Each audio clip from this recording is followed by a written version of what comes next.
Big, soft, and homemade, glazed with sweetened whipped cream. Well, hello again. Here is something easy and delicious cinnamon swirls. Oh, Sarap. second bite niya yan.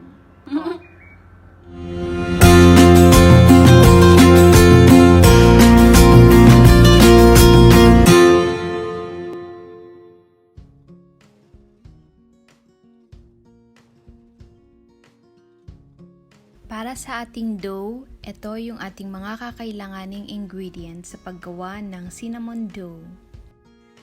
3½ cups of sifted all-purpose flour, warm milk, granulated sugar, softened butter, eggs, salt, yeast.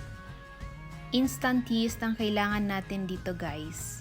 Okay mga ka-friendship, so una natin gagawin is to sift our all-purpose flour, and I did it twice para siguradong very fine siya. And the next step is just very easy, paghalu-haluin lang natin lahat yung ating ingredients sa ating mixer.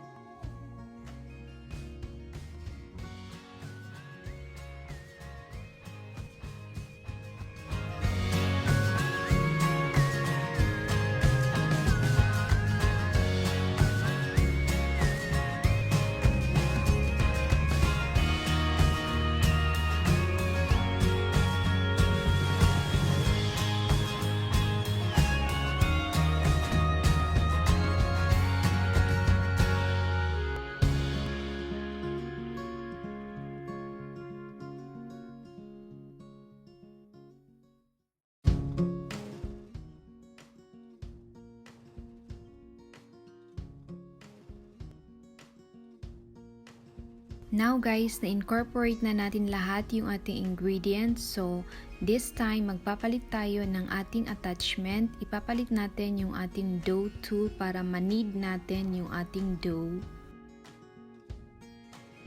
Now mga ka-friendship, gradually i-add natin yung ating 1/2 cup sifted all-purpose flour. Then, i-knead natin yung ating dough for 7 minutes. Then, i-transfer natin siya sa isang greased bowl, and we will cover it and let it rest for 1 hour. And here's a tip I would like to share with you guys para mas madaling mag-rise yung ating dough. Ilagay natin siya sa warm oven. And while waiting na mag-rise yung ating cinnamon dough, let's make our cinnamon filling.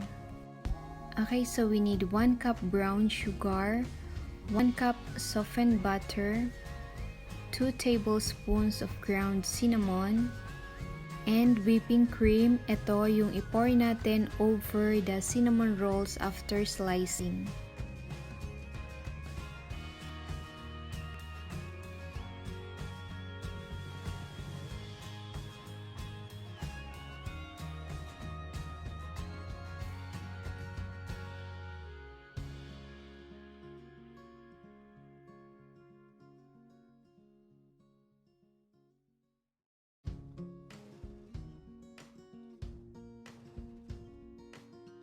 Now our dough is ready, and we're ready to roll and fill it in with our cinnamon rolls.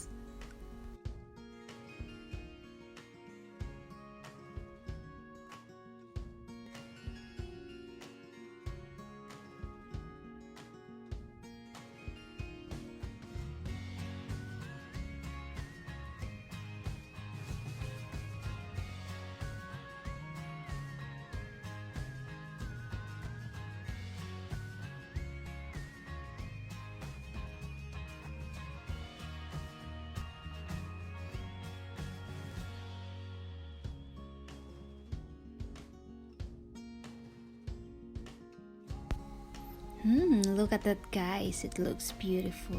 Ngayon naman guys, lagyan natin siya ng whipping cream sa ibabaw, and then we'll let it rise for another 30 minutes bago natin siya i-bake for 25 minutes at 180 degrees. Okay, so hayaan lang natin siyang ma-bake and then i-prepare na natin yung ating frosting, and it's very easy. Kailangan lang natin ng whipping cream and then i-whip natin siya hanggang magiging soft and smooth. And ito optional, pwede tayong maglagay ng vanilla essence or pwedeng hindi. And maglagay din tayo ng ating powdered sugar. And continue whipping it well.